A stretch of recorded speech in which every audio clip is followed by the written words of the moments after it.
Donc bonjour à tous, ici c'est Jean-Jean, alias Jean-Jean la bricole, et sur cette chaîne on parle crypto-monnaie, et ma spécialité c'est le minage de crypto-monnaie. Donc aujourd'hui dans la vidéo du jour, je voulais vous donner un petit peu mon opinion sur les différents forks d'Ethereum qu'on peut miner sur le marché. Et avant ça, je voulais vous faire un petit rappel sur qu'est-ce que le Dior, et pourquoi c'est important que vous forgiez une opinion, que ce ne soit pas l'opinion de quelqu'un d'autre, même si vous appréciez certaines personnes. Voilà. Donc on va tout de suite rentrer dans le vif du sujet.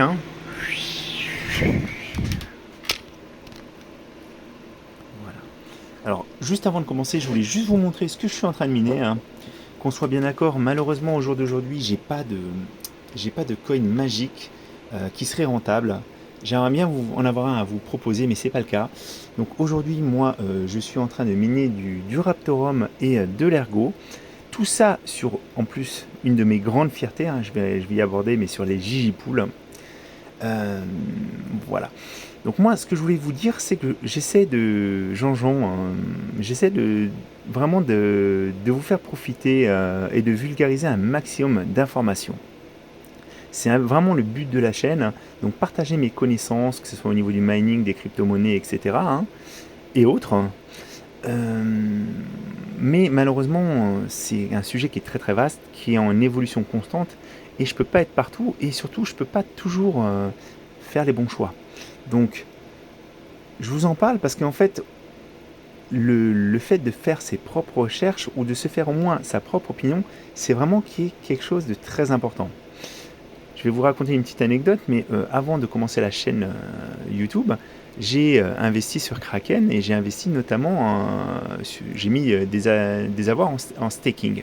Et à l'époque, j'ai choisi de staker sur le Polkadot parce que tout simplement, c'était celui qui me donnait le meilleur rendement annualisé. Mais c'était pas forcément une bonne méthode et j'avais absolument fait aucune recherche. Donc j'avais pas tout mis, j'y étais progressivement, mais j'aurais pu vraiment me tromper.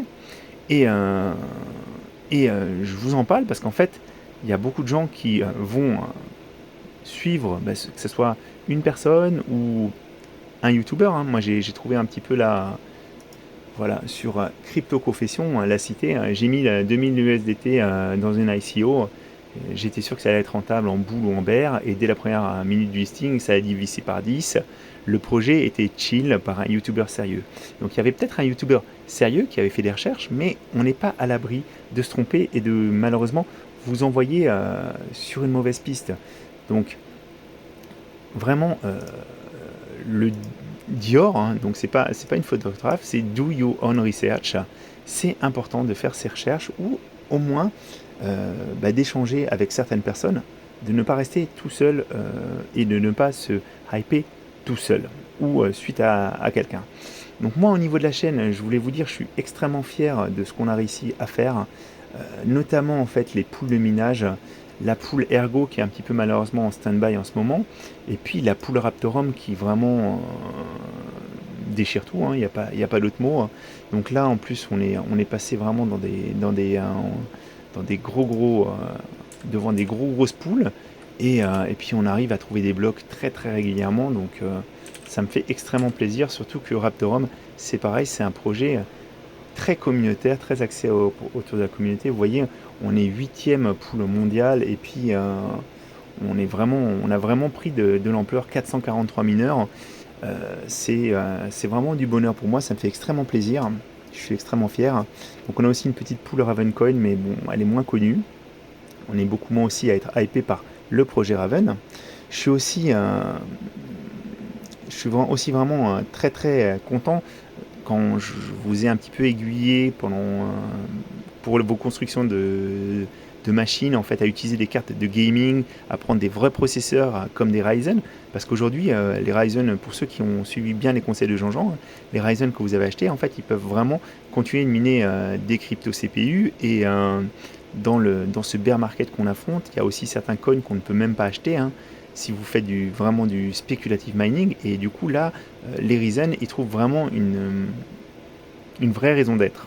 Voilà, vraie versatilité. Et puis je suis très fier aussi de vous avoir trouvé, alors d'avoir réussi en tout cas à vous dégoter cette offre pour les Français. Alors là, malheureusement, c'est que pour les Français, mais c'est l'abonnement Tempo d'EDF. parce que c'est vraiment du pain béni en cette période où les prix de l'électricité crèvent les plafonds. L'offre est vraiment géniale, donc si vous n'avez pas encore été voir, allez-y, l'offre Tempo, cherchez-la, mais j'ai fait une vidéo dessus et c'est vraiment quelque chose qui est très très bien. Voilà. Donc moi je voulais vraiment vous dire, ne faites pas confiance aveuglément aux youtubeurs. On peut se tromper, mal anticiper, être nous-mêmes victimes du projet hein, ou de la gouvernance. Moi, ça m'est déjà arrivé de. Alors, j'ai discuté avec des gens sur Discord et juste derrière, les gens ils me disent: Oh là là, ça m'a trop emballé ce que tu m'as dit. Et c'est vrai, en fait, moi-même, je me suis déjà hypé tout seul en fait, en discutant avec les gens. Mais c'est important aussi, du coup, de ne pas parler que avec des gens qui sont pour, hein, mais essayer d'échanger avec des contradicteurs. Hein. Vous avez plein de moyens en fait pour vous forger une opinion. Hein. Moi, je vous invite vraiment à aller sur les Discord des projets, que ce soit des projets de mining, des NFT, etc. D'aller voir le site web, le Twitter pour voir si c'est actif. Hein. Et puis, ne jamais faire l'erreur de faire un all-in. On ne fait pas un all-in en crypto, surtout en crypto. Surtout en crypto. Voilà. Donc, maintenant que je vous ai bien parlé du Do Your Own Research, j'espère que vous le faites un peu, un minima, ou au moins échanger. Moi, ça m'arrive d'échanger, et notamment avec mon confrère Makertronic, parce qu'en fait, je veux savoir quelle est son opinion et confronter un peu nos visions. Et aussi, j'ai pas mal échangé avec Jus, et c'est important. C'est important de ne pas se focaliser à dire ouais, c'est génial, c'est ça, et puis aller chercher que les personnes qui sont dans cette même optique. Le contracteur, il vous apporte souvent plus parce qu'en fait, il vous permet de mettre la main sur quelque chose que vous aviez peut-être pas anticipé ou ça. Moi, par exemple, j'utilisais aussi très mal certains outils. Par exemple, comme je vais vous montrer un petit peu à nouveau, mais Mining Pool Stats, ça regorge d'informations et malheureusement, bah, on reste souvent limité au haut de la page, à regarder les pools, le nombre de mineurs, etc. Mais la dernière fois, Aram m'a fait découvrir ça aussi. Et si j'avais pas échangé avec lui, clairement, je ne serais pas capable aujourd'hui de vous en parler de la même façon. Voilà. Donc maintenant que je vous ai bien débunké tout ça, je voulais vous parler aussi des forks d'Ethereum, parce que c'est ça sur quoi vraiment je voulais insister. Pour moi, en fait, les forks d'Ethereum, alors, on a l'ancien. L'ancien, c'est Ethereum classique. Ethereum classique, attendez, je voulais là, voilà, Ethereum classique, malheureusement, moi c'est un coin que j'apprécie pas trop. Alors effectivement, c'est un des plus gros coins post-merge au niveau mining. Faut voir aussi qu'il y a énormément d'ASICs qui sont dessus, donc forcément ça compte aussi. Malheureusement, moi, la communauté qui est derrière, elle est un petit peu dans une vision très conservatrice. Il faut savoir qu'Ethereum classique, c'est le vrai Ethereum. Ethereum classique avait des failles et c'est pour ça que Vitalik Buterin, à l'époque, a forqué Ethereum classique pour corriger ces failles de sécurité. Et Ethereum classique, donc c'est la version de base. Et moi, ce qui me dérange avec ce projet, c'est qu'en fait, c'est un projet qui aurait pu avoir beaucoup plus de lumière avec justement la fin du minage d'Ethereum, mais la communauté qui est derrière est pas vraiment là pour essayer de développer le coin, en tout cas pour lui trouver une utilité. Pas innover, pas... voilà. Donc pour moi, en fait, clairement, ça c'est quelque chose qui me freine beaucoup. Et moi, je trouve que Ethereum classique n'a pas beaucoup d'intérêt. Voilà. Donc c'est pas vraiment c'est pas un des nouveaux forks, c'est même vraiment l'Ethereum original, mais moi je n'irai pas me concentrer sur Ethereum classique. Après on a le premier, celui qui est arrivé hop là, juste avant The Merge, Ethereum POW, donc ETHW. Et effectivement, ETHW, là je trouve qu'il y a vraiment beaucoup plus de billes à faire jouer. Hein. Donc je vous ai retrouvé un petit peu des articles parce que voilà. Là, ils ont fait, le journal du coin a fait un article du 18 octobre, c'est vraiment récent. C'est le fork qui a été lancé par un mineur chinois, alors un très gros mineur chinois, il y a son nom quelque part, mais c'est Chandler Guo, et ça a été lancé un petit peu avant, et il a profité vraiment d'être le premier fork d'Ethereum. Clairement, ça c'est un gros avantage. Et bon, alors, son hash rate, en fait, à un moment, il est monté en flèche, il est redescendu, il s'est stabilisé, hein. Donc, c'est à peu près un tiers du hash rate des Ethereum classiques, quand même, hein. Voilà, sachant que c'est vraiment un nouveau coin. Et surtout, en fait, moi, ce que je vois, c'est qu'ils ont essayé de lancer des projets, des choses dessus. Il y a Chandler Guo qui disait, ah voilà, on avait le nom ici, hein, il y a plus de 100 projets qui sont lancés sur cette crypto. Et surtout, en fait, il y a une grosse activité on-chain, hein, parce qu'il y en a qui, voilà, qui le disent. En pratique, le fork comptabilise en moyenne plus de 200 000 transactions quotidiennes. Il compare ça à 1 million de transactions sur Ethereum POS. Et je trouve ça vraiment énorme, parce qu'on est vraiment sur un fork qui était donné complètement morné, etc. Et surtout, ce fork, donc il y a du développement qui se fait, et des projets qui sont dessus. Et en fait, il a profité. Il a profité de sa situation, d'être le premier fork d'Ethereum. Je vous rappelle, donc là j'ai repris un article de Coin Tribune, mais c'est pareil, dès qu'il a été créé, il a tout de suite été listé, notamment par Bybit, FTX et Kraken. Il y a une pool aussi chez Binance qui a été créée pour l'ETHW. Et ça, c'est vraiment, en fait, pour les développeurs, pour Chandler Guo, c'est vraiment du pain béni. Parce qu'en fait, il y a des projets qui se battent pendant des années pour arriver à avoir des listings. Parce que FTX et Kraken, on est vraiment sur des immenses exchanges. Donc le fait qu'ils aient pu se faire lister dès quasiment la création, c'est un avantage compétitif énorme. Alors, oui, en fait, effectivement, il y a une pression vendeuse. Juste après The Merge, ça a complètement dévissé. Il ne faut pas oublier qu'on est dans une période très compliquée, hein.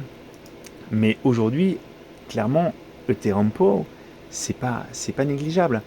Il y a un volume de transactions. Alors, je vous montre en fait sur Mining Pool Stats. Quand vous descendez, vous pouvez avoir les différentes poules de minage. Vous pouvez avoir le volume de transactions en 24 heures. Et c'est vraiment, vraiment pas négligeable quand même. On parle de 464 000 $ sur KuCoin, 3 millions sur BitTrue, voilà. Il y a plein de choses.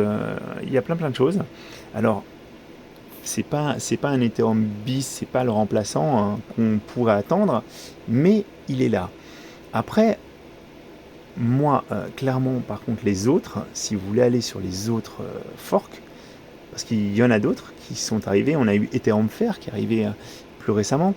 Vous voyez, en fait, le réseau, il fait que 5,5 TH contre 38 TH sur Ethereum W et 144 TH sur Ethereum classique. Et si vous regardez, en fait, lui, il n'a pas bénéficié forcément des mêmes listings. Et vous voyez, il y a des volumes beaucoup plus faibles. Et quand on continue un petit peu, on a aussi Ethereum One qui vient d'arriver. Et là, vous voyez, il y a 340 mineurs. Il y a un volume sur un exchange que je ne connais pas de 139 $. Donc là, vraiment, on est sur des coins qui sont en fait des copies. En fait, ils ont fait des copies, mais derrière, est-ce qu'il y a vraiment un projet de développement? Alors tout ça, vous pouvez aller, tout ça, vous pouvez aller le chercher, hein, parce que vous avez aussi accès au site web et tout. Moi, j'ai été voir un petit peu, notamment Ethereum The One, Ethereum One, ils proposent des choses, mais est-ce qu'il va vraiment y avoir des développements? Est-ce qu'il y a vraiment des gens? Donc moi, par exemple, sur ce genre de projet, si vous voulez aller creuser, rejoignez leur Discord, vous verrez un petit peu ce qu'ils font, hein. Pareil, ETHW, moi j'ai été voir un petit peu ce qu'ils faisaient aussi. Alors leur site, il est tout pourri par contre, mais j'ai été voir un petit peu et ils tweetent régulièrement. Ils ont lancé des collections de NFT sur cette chaîne. Alors c'est un projet qui est très chinois, donc je ne peux pas forcément tout comprendre ce qu'il y a dessus, mais je pense que ça peut vous donner un ordre d'idée. En tout cas, moi clairement, si j'étais vous, voilà. Si j'étais vous, je resterais sur Ethereum W, mais faites-vous votre opinion. Je suis peut-être passé à côté de certaines choses au niveau d'Ethereum Fair ou Ethereum One. Ethereum One, vraiment, par contre, je pense que c'est un tout nouveau projet. Voilà. Il se peut que ces forks qui disparaissent totalement. Personne ne sait ce qui va se passer. En tout cas, pour moi, s'il doit en rester un de ces forks, de ces nouveaux forks, c'est lui. Clairement, c'est Ethereum Pow. Et seul l'avenir nous dira si Jean-Jean a raison. En tout cas, j'espère que vous avez appris des choses. N'hésitez pas surtout à échanger. Et puis dites-moi dans les commentaires si je me suis complètement planté, hein, parce que je suis peut-être passé à côté de quelque chose de très intéressant. Le monde des cryptos bouge en permanence. Et, euh, et voilà. Bon, bah, je vous dis à très bientôt. Et très très bientôt, j'aurai Ara qui va venir parler des GG Pool d'ailleurs. Parce qu'encore une fois, je suis très très fier de ce qu'on a réussi à faire. Nos poules, elles sont vraiment terribles. Voilà.